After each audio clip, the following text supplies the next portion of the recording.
Okay, so with this video, we are going to be going through the first part of the muscle packet, and muscles will actually get divided into two parts just because of the amount of information that we have in this particular chapter. So I'm going to start with the front of the packet. We might jump around a little bit. I'm going to save the muscle contraction part and the sarcomere part for when we are face to face, just because of that content. That seems to be the area where people don't have as much experience with muscles. And so I think it just is served better if we wait to have that conversation when we're all together in the same room. So looking at the beginning of your muscle packet, it talks about the three types of muscles. And we will very briefly talk about cardiac and smooth muscle, just because some of the information with smooth muscle gets picked up when we talk about the organs. Cardiac, some of that will get pulled in when we talk about the circulatory chapter. So 95% of our focus as we talk about muscles is going to be on the skeletal muscles. So you do have the three divisions of muscles, and the characteristics and traits that the muscle tissue possesses will determine what category it falls into. If you're looking at skeletal muscle, the easiest way to identify that is if it's a muscle that's attached to a bone, then it's going to fall into that category of being a skeletal muscle. The skeletal muscles you guys have control of. So when you want that particular muscle to move, you dictate how it moves, when it moves, and when the movement is going to end. So you get to determine that. And with the skeletal muscle, it has a trait that is known as striation or being striated. And what that means is when you actually look at the muscle tissue underneath a microscope, it's going to have a banding pattern. It's going to have a light area and then a dark, light, dark, and it alternates back and forth between those light and dark bands, kind of giving it a zebra-like appearance. And that is one of the characteristics that we have with skeletal muscle. The other thing with skeletal muscle is it has the unique trait of, generally when we look at cells, the nucleus is going to be at the core of the cell just for protection. So because of how important that nucleus is, most cells are going to put it right in the center, can protect it better. And with the skeletal muscle, when you look at this underneath a microscope, not only are you going to see that banding pattern, but you'll notice that the nuclei are actually pushed out to the sides of the cell. So that is a little bit different. And those are some of the things that you can use to identify exactly what muscle type you're looking at when we do look at it through those histology slides. With cardiac muscle, the only place that you find it is in the heart. So it's very true to its name, not under conscious control, meaning that you don't have to tell your heart when it's going to beat, which obviously is a huge advantage. You would never be able to fall asleep otherwise, because as soon as you stopped telling your heart to beat, it wouldn't any longer. Obviously, that would pose some problems. So the fact that that cardiac muscle is going to be controlled by the brain and that you don't have to worry about it is a very important feature. It is also going to fall into the category of being striated. So you see that light and dark banding pattern like we do with the skeletal muscle. But what sets it apart is that with the cardiac muscle, it's also going to have a structure known as an intercalated disc. Now, with the intercalated discs, the reason that these are so important is because they are going to be bands. So where two cardiac muscle cells meet, there's a very thick dark band, and it's actually dark enough that you can see it underneath the microscope. And what it does is it changes how the cells contract. In a skeletal muscle, when it contracts, it's almost like a domino effect. So the impulse for the muscle contraction will come into a particular part of the muscle. That part contracts, which then in turn will have the neighboring part contract, and so on and so forth, like a domino effect. You can't have that same sort of contraction happen within the cardiac muscle because of what it's trying to do.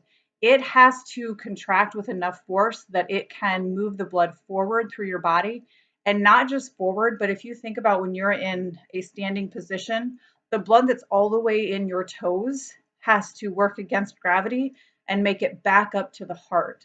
So that heart contraction has to be enough strength, enough force to push that blood and get it back up, no matter what position you are in.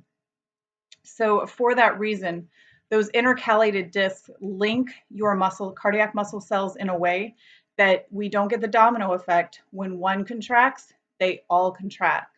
And that helps supply the force because those cells are all united in getting your blood to move through your body. The last one is the smooth muscle. And with the smooth muscle, it's going to be a little bit different in its construction. It does not have striations. It is not organized in the same way that your skeletal and your cardiac muscle is, so you do not get those light and those dark bands. The cells of the smooth muscle are a pisiform shape, which means that they are thicker through the middle, and then as you move out to the sides, they actually taper. And so it gives them a very different appearance. And because of that organization, because of the thicker centers and the tapered ends, that is the reason that you don't see the striations. It still has all the same parts and all the same makeup of the skeletal and the cardiac muscle as far as actin and myosin and some of those other structures, but just the arrangement of them is different so that you don't see that same banding pattern. Smooth muscle is also going to be another one that is controlled by your brain. You do not have to think about those muscles contracting. And you find it in places like your blood vessels. So in the construction, and we talked about this before, how a lot of your body parts are going to have an internal layer, and then they have a middle layer, which is made up of muscle, and then they have an outer layer.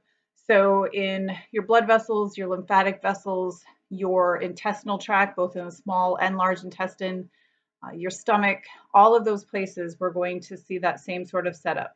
The inside layer, the middle layer, the outside, and that middle layer sandwiched in between typically is going to be that smooth muscle, and the brain will tell it when it needs to contract and when it needs to relax. So looking at the muscles, on the second slide, it talks about the major part of the muscles. With the structure of it, you have obviously nerves that are going to be working with your muscles so that they know when they need to contract. So when a particular stimuli comes into the body, it will trip that nerve, and you have what are called your neuromuscular junctions, and that is where a nerve runs right up to the muscle so that when it needs to trigger that muscle to contract, it can easily relay that information to the muscle because it is in close proximity. And we'll talk more about that later in the chapter. But you do have those nerves that are going to supply your muscles. Your muscles typically have a very large blood supply that is serving them. And that's because they need to have oxygen so that they can produce ATP. And that goes back a couple of chapters. We talked about cellular respiration and how in that production of ATP, the biggest component is going to be that oxygen molecule. How do we get oxygen to our cells? Through our bloodstream. So your muscles are going to have a very large blood supply serving them to make sure that the turnover of oxygen getting to those muscles is very high. Then you have a series of connective tissues. We've already started identifying some of these. We talked about your tendons and your ligaments, which are really going to help anchor your body parts together, especially the tendons when we're dealing with the muscles. They are going to help anchor those muscles to bone structures and then work against those bones so that you guys can carry out all the different movements that we have. And we talked about several of those movements in the last class. So adduction, abduction, supination, pronation, those are all the different types of movements that you can carry out because those muscles are anchored to bones. Then we have what is known as the fascia. The fascia is a superficial layer, so it's on the very outside of the muscle, and it's a layer of connective tissue that is going to help bundle and hold the muscle together. When we look at muscles, muscles are individual strands that are bundled together, and then those strands are bundled, and you keep doing that bundling process until you build out the whole muscle. So if you guys think about a shoelace that has ever unraveled on you, if you actually look at the shoelace, you have those individual strands that are bundled, and then those are all held together, and you get that little plastic piece on the end of your shoelace to ultimately hold all of those individual strands together. That's essentially exactly how your muscles are built and put together. So that fascia is a very important layer to help hold all the individual strands together. Tendons, we already talked about. Those are going to be those structures that are going to hold the muscle to the bone. And then the aponeuroses. Aponeuroses are large sheets of tendon. And so we see them, you look at the picture there, you have one that goes over the surface of the skull, and that actually connects the muscle right above your eyes, which is the frontalis muscle, to the muscle in the back of your head, which is the occipitalis.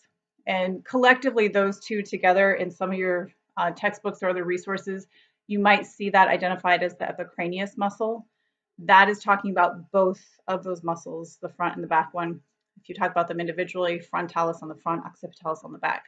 When you raise your eyebrows, in part, what's actually happening, because that aponeuroses is connecting that frontalis muscle to the occipitalis, when your eyebrows raise, in part, it's because this muscle in the back of your head contracts, pulls on that sheet of tendon over the surface of the skull, which pulls the frontalis muscle up and your eyebrows as well.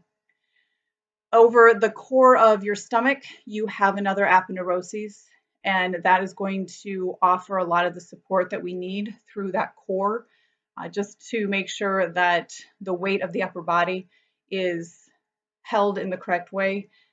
And it also will offer a little bit of extra protection to those internal organs because your rib cage does stop. And so that is just another layer of protection that you have through that region where there's no bone to protect the internal structures. So tendon is just a thin band that holds muscles in place. An aponeuroses is going to be a very large, broad sheet of tendon material that helps support the muscles. If you move on to the next slide, it talks about the layers of muscle. And this is what I was talking about a little bit earlier. Gives you a little bit better idea of that layering structure that we have. And if you start, I'm going to start actually at the very bottom, the smallest parts, and work my way back up. So at the very bottom, you can see where it talks about the filaments. And when we talk about filaments, there are two major types of filaments that you have, which are actin and myosin. They are both protein-based, and they are going to be part of this filament structure. We will talk more about actin and myosin as we move forward, but just understand that they are made of protein. They are going to play a very big role in the part of a muscle contraction. And you'll notice they pulled out two of those filaments so that you can see that they're individual strands, and then they all get bundled together, and that is going to make up a myofibril. A myofibril is going to be a series of structures that are known as sarcomeres that are going to be laid end to end and connected. The best visual example I can give you to kind of think about this is the cars you have on a train, how they are all linked end to end to construct the train as a whole. And so when we talk about sarcomeres, that would be like the individual car on a train, and then building out that entire myofibril structure. The next layer that you have there is what is called the muscle fiber. And muscle fiber, in a lot of places, you will also see this identified as a muscle cell. So you can use those two terms interchangeably, but when you talk about the myofibrils, that whole bundle collectively put together, that is going to make your muscle fiber or your muscle cells.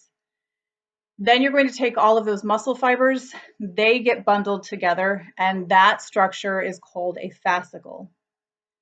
And if you keep making your way up from there, a bunch of fascicles are going to get bundled together, and that is the muscle as a whole. So we start with those tiny little filaments, those get bundled together and create the myofibril. You get the myofibrils,